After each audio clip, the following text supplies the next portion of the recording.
Okay, folks, welcome to this week's episode of Terrier Talk. And we are going to cover something that is a really, really common question, and I think something that the majority of dogs do, and that is bark or alert to the doorbell. Now, I get asked all the time, like, how do I stop my dog from barking at the doorbell?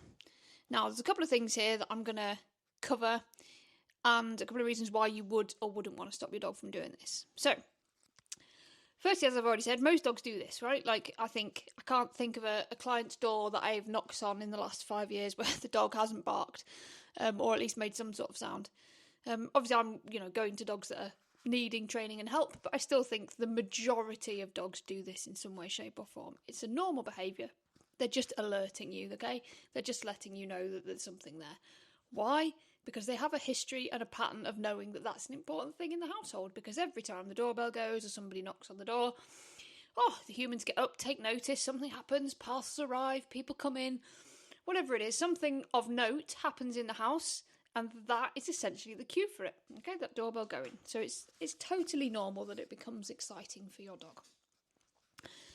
Now, the question is how often does this happen, and is this a problem for you and your dog? Now, most dogs probably aren't that stressed about the door, in the sense that they'll bark and they'll be like, oh, there's something at the door, it's exciting, parcel's arrived, grandma's come for tea, or whatever it is. And then that thing will happen, and then afterwards they'll calm down very, very quickly, and life will just go, back to normal. And if that happens within, like a minute or two after the doorbell going, then really it's not a problem for your dog per se, okay? In the sense that they're not stressed about it. If your dog is people reactive, okay, so if you have a dog that is nervous about people or nervous about sounds, and they are doing more than alert barking, so they are showing some sort of aggression or stress, or they are not very, very quickly calming down after that doorbell has gone off, okay, so the doorbell goes off, whatever is happening has happened, the parcel's delivered, somebody comes in, and you're then seeing a significant amount of behaviour change in your dog, as in they are, showing signs of stress, they're pacing, they're not settling back down, they're, up and about and active for 15, 20 plus minutes after that's happened, then I would say that is then a problem for your dog, okay? So that's where you decide whether you're going to do anything about it. If it's a problem for your dog, then you should be doing something about it, okay? Because essentially, that's your dog going through levels of stress every single day that you really should, think about trying to helping them with. If your dog is just alert barking and, they're calming down very, very quickly afterwards and there's no real stress to their day based on it, then essentially it's not a problem for them, but it might be a problem for you, okay? In which case, then you absolutely want to put some effort and training into solving it, but you don't have to worry about it from your dog's point of view. So basically what I'm saying is, if you have one or two parcels delivered per week, the doorbell gets knocked on once a week and the dog barks, but they calm down very, very quickly afterwards. If it's not a problem for you and it's not a problem for the dog, then I wouldn't worry about it too much.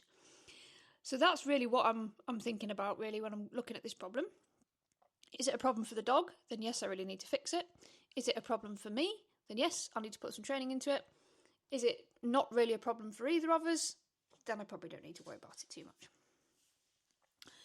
So then, the question of how we go about fixing it. Now I'm going to talk about a couple of strategies to help you sort alert barking, okay? So it's not stressful for the dog. The dog is just barking because there's somebody like, Mum, somebody's at the door, somebody's at the door. Okay, that's what they're doing. They're not stressed, as in they're not reactive to the people that are going to come in. They're not showing any aggression. They're not showing any signs of, fear or worry around the sound or the noise of the door, because that's a completely separate thing and something that, it takes a lot more detail than I'll go into here. If you've just got what most people have, which is a bit of alert barking when the door goes off, but you happen to be someone who has loads of parcels, loads of deliveries, or somebody who just really wants to solve that problem, then here are a couple of ideas for you. Right, the first thing you could do is you could give the dog an alternative behaviour which is cued by that doorbell, okay? So a common one you would choose would be something like going to their bed, okay? Or going to a station or a mat or something like that.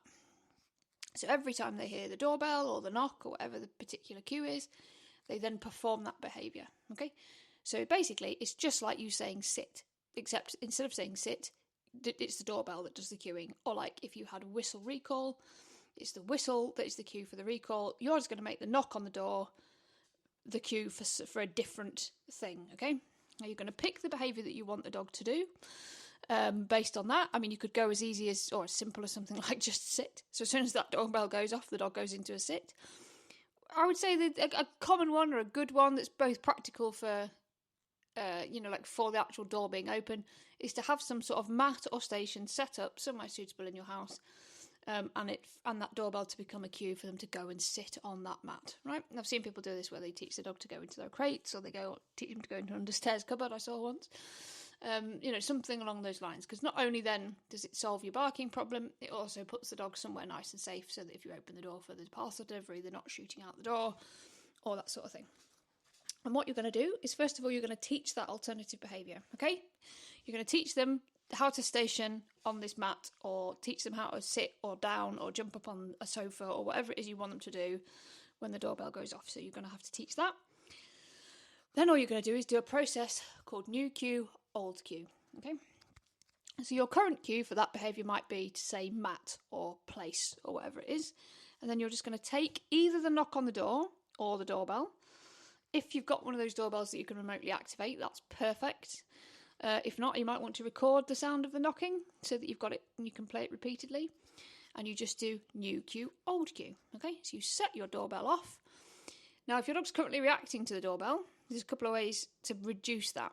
One is you take your dog further away from where they would normally be. So you might take them into the back garden and set the doorbell off, so it's a lot further away. You would have them on their lead, and then you would give them their current cue, which might be, for example, place, and then you would pop them onto that placemat. Okay, so it's doorbell, place, onto the placemat.